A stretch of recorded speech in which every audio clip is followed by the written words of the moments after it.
Hey, did I ever tell you about that one time something extraordinary happened to me? No? Well, that's today's exam topic.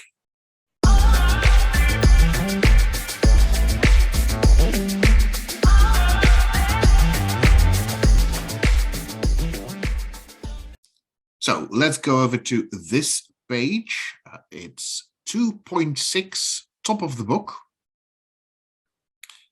As I've said before, if by now you don't know that all of these numbers just go straight from one page to another.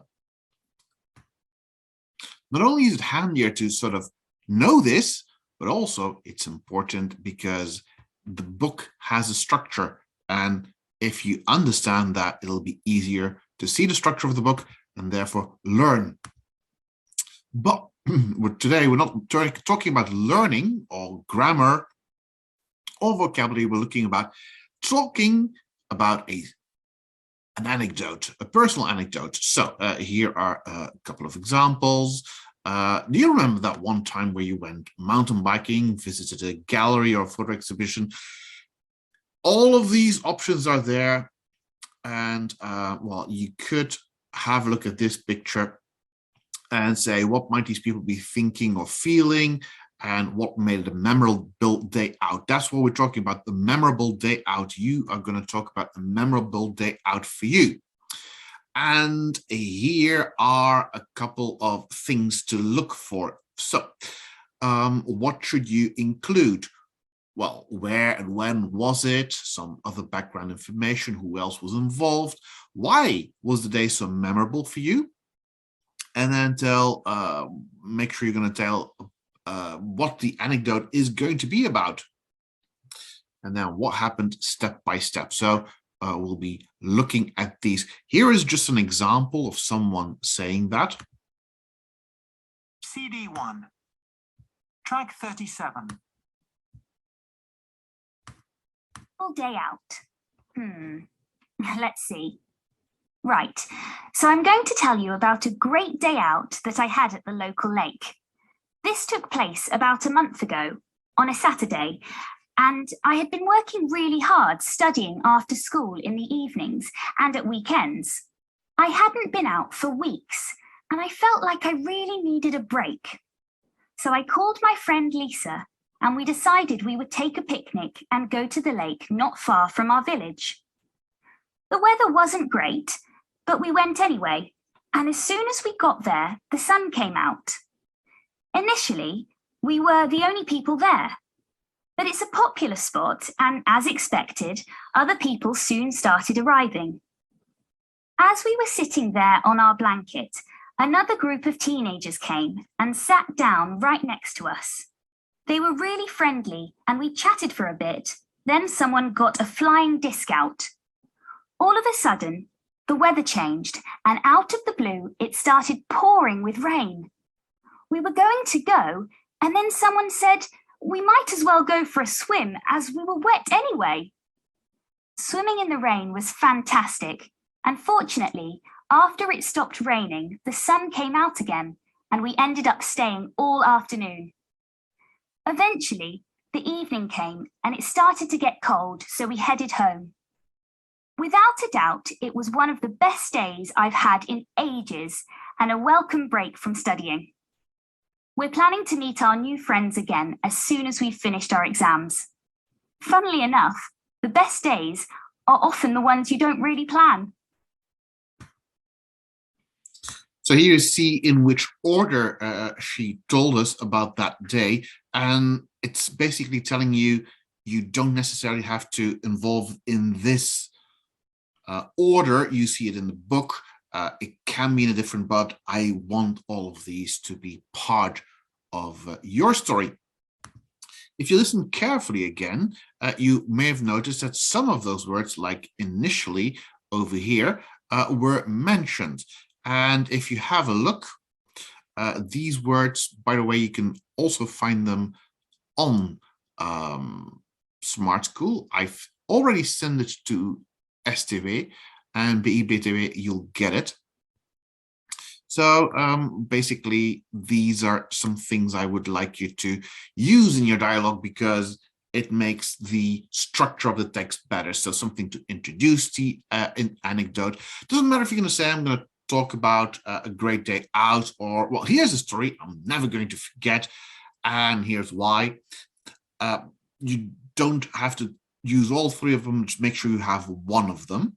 Another thing, sequencing events in the anecdote, that makes it easier to follow. So as soon as this happened, when that happened, initially, like you heard earlier, suddenly, or all of a sudden. Again, you can choose here, but I want to have one of them in there.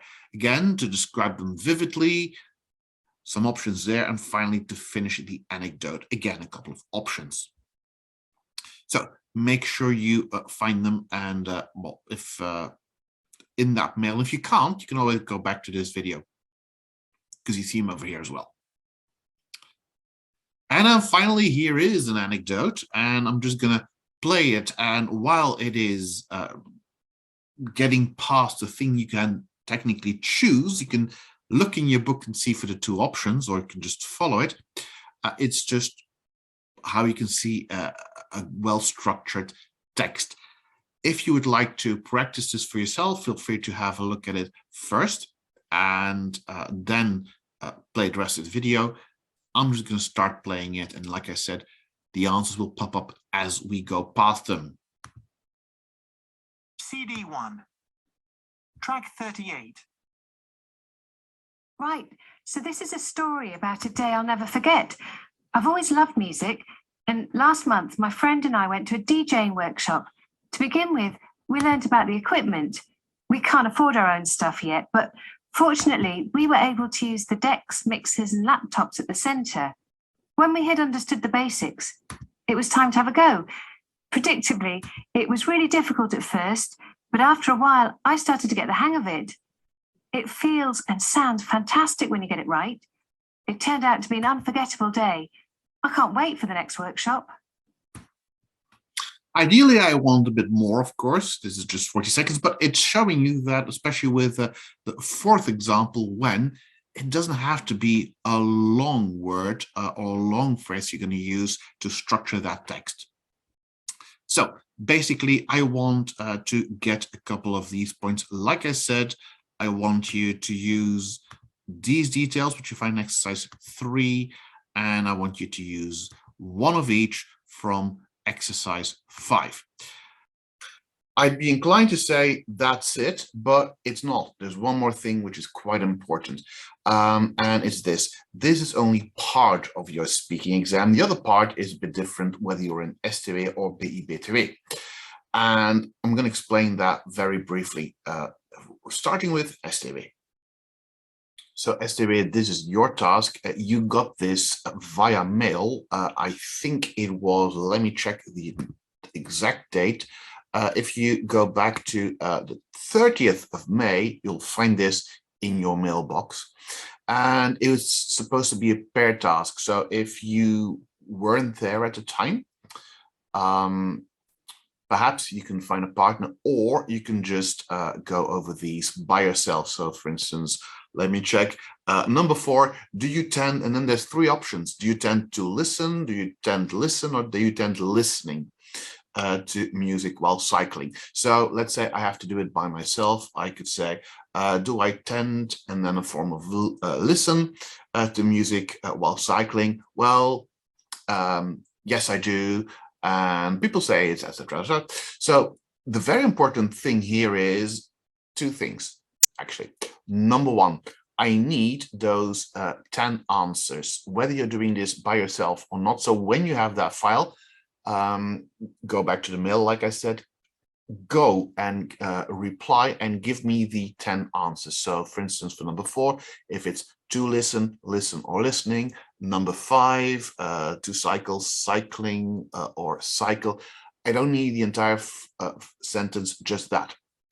So send that via mail. And then number 2, when recording, like I said, if you have a partner, you can just interview each other. You can do that with social things like this. I'm taping on Zoom, but WhatsApp and other things are available if that's good for you. Then number 2, answer when answering, just don't go no and yes, because that's not what you'll be graded on. You'll be graded on the answers. So some of them, for instance, have two options. Which option are you going to go for? Why, etc. These are the things I'm looking for. So don't just say yes or no. Give me a bit more explanation. So this, combined with the previous task, is your speaking exam if you're an STV. And if you're an STV, that's it. See you soon. Okay, if you're here, you should be in BE or BTW, or you should have switched off. As for BE, BTW, technically you already know what to do. We talked about this 2 weeks ago in a video lesson called Structuring Presentations. And at the end of it, I showed you 7 possible topics which you would have a short text about.